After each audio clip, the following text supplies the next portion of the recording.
Undercover Carson, secret agent.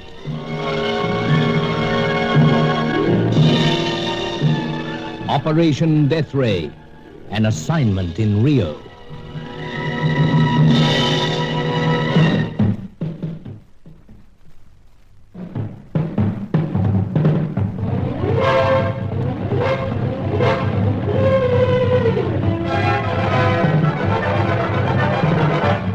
Angelo, the swarthy peon, had been in contact, saying that he'd discovered something about the name Mama Rosa.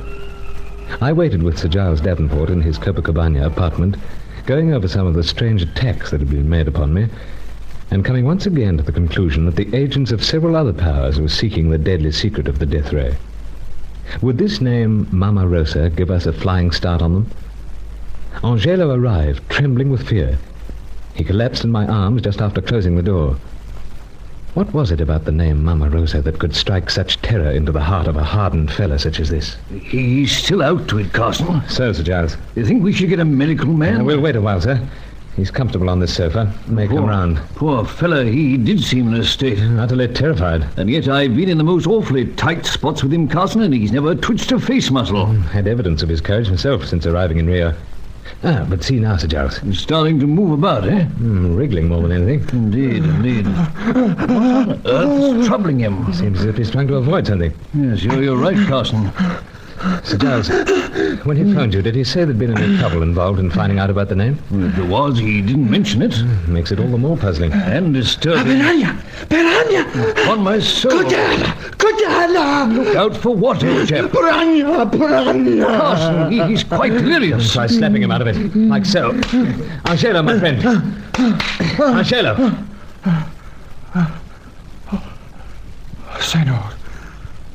Senor Carson. Everything's fine. Stay where you are, like a good fellow. Excellency. You just overexerted yourself, it would appear. But, Excellency, how did I get here? We carried you onto the sofa. No, to the apartment. Well, under your own steam, it would appear. You used your key to open the door, then, well, you passed right out. Oh, forgive me, Excellency. You also, Senor Carson. But the chink in my armor has been revealed. Permit me to arise. I'm well enough now. Angelo, my good friend, you mustn't be upset. You've got Carson and me wondering what it's all about. You seem to wake up crying out, Piranha, Piranha. Oh, then I did indeed disgrace myself. Piranha? Haven't I heard that before? It is possible, Senor. It is a name given to the most fiendish of creatures that mankind has seen. The tiny fish that is all teeth over eyes. Of course. Found in some of the inland rivers. Indeed, Senor. So vicious and bloodthirsty that those who have seen it at work cannot really believe its enormous power. In a matter of seconds, Senor, I've seen it tear all the flesh from the body, leaving only the bones. And that person was someone dear to me. Senor, Excellency, the mere thought of Piranha strikes terror into my heart. All over again, I'm confronted with that terrible moment.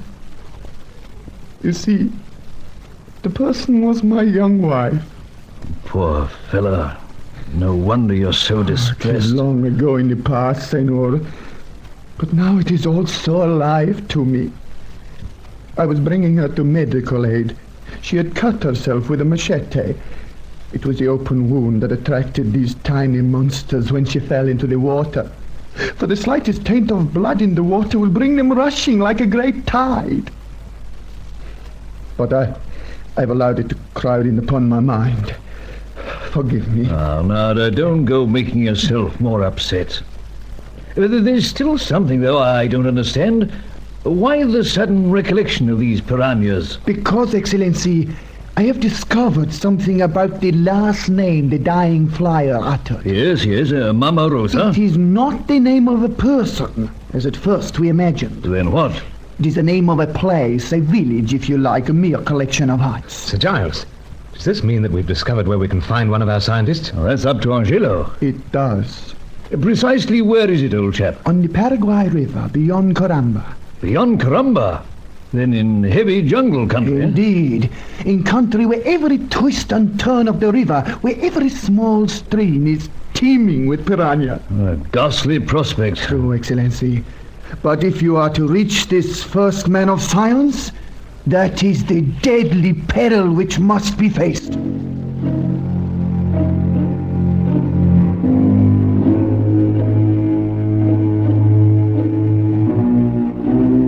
In discovering this chink in Angelo's armor, I learned that there was a soft spot in his heart, however hard he might claim it to be.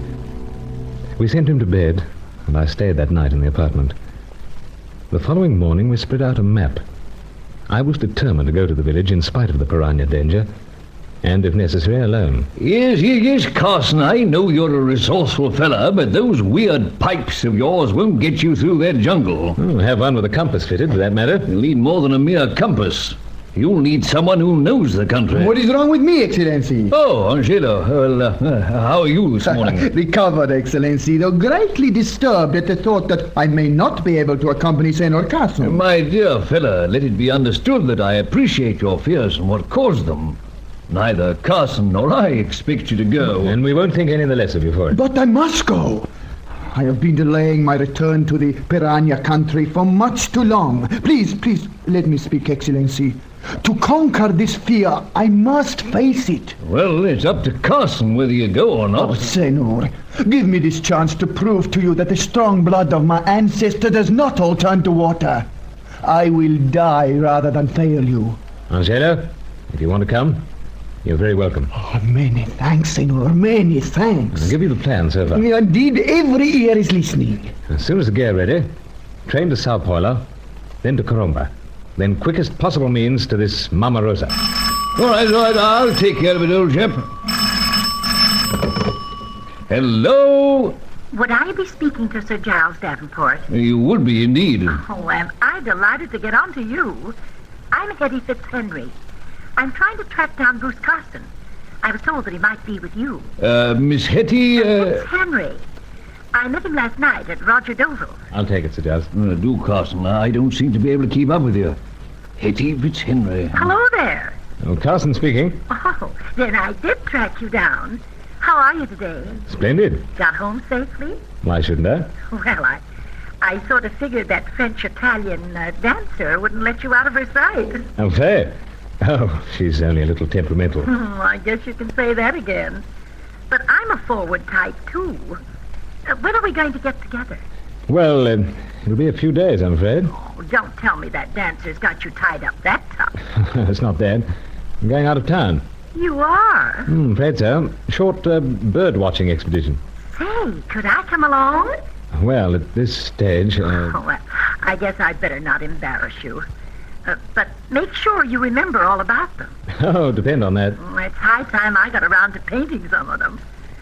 But, Bruce, I hope you're not going to turn out to be a disappointment to me.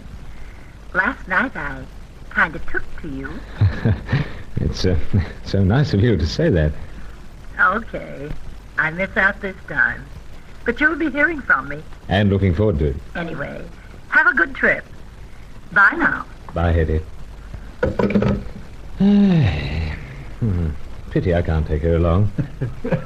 As I said, Carson, I can't keep up with you. Who's this one? Hetty? Oh, tall, red-headed American. Warm, charming, brimming with life. Bird painter. You don't say. I'm told she's very good. Perhaps so. But something of a Carson fancier strikes me. Anyway, to get back to the details of the bird-watching expedition, we were making a list of the stores and so on. Oh, so, mustn't forget my pipes. Pipes? Jove, Carson, it's just occurred to me. Didn't one of them land an arrow in your arm when that dancer friend of yours was toying with it? Did, but coming along fine. Well, let's hope so. Indeed, Senor. No need to worry. But after what Angelo has been telling us about the piranha, the open wound... Oh, the wound's not open. Oh. Now, let's get on with the planning. I'm breaking my neck to get to this Mama Rosa.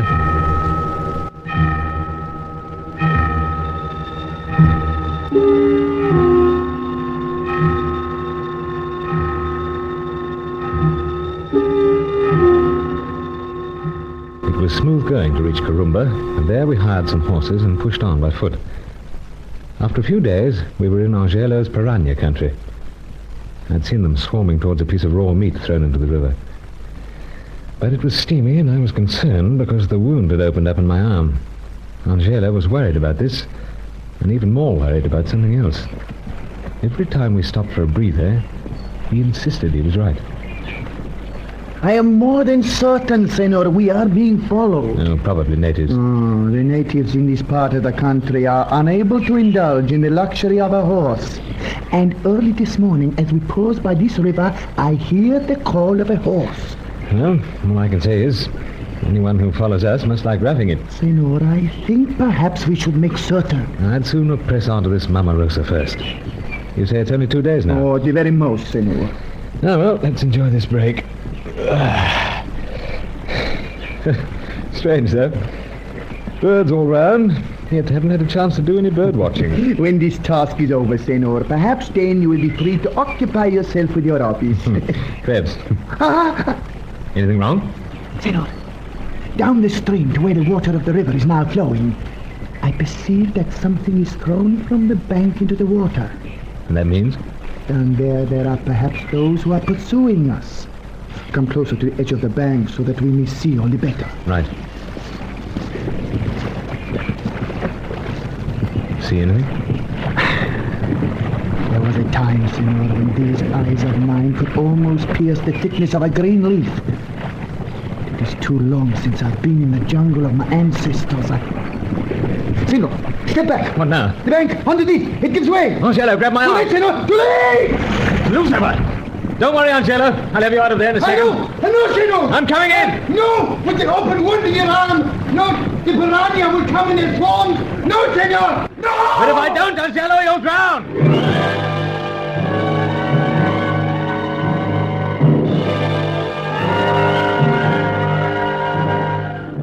Faithful Angelo was struggling in the water, being swept downstream fast. If I went in to help him, would that open wound of mine attract the deadly piranha? Meanwhile, who were our shadowers in this vital journey of Operation Deathray?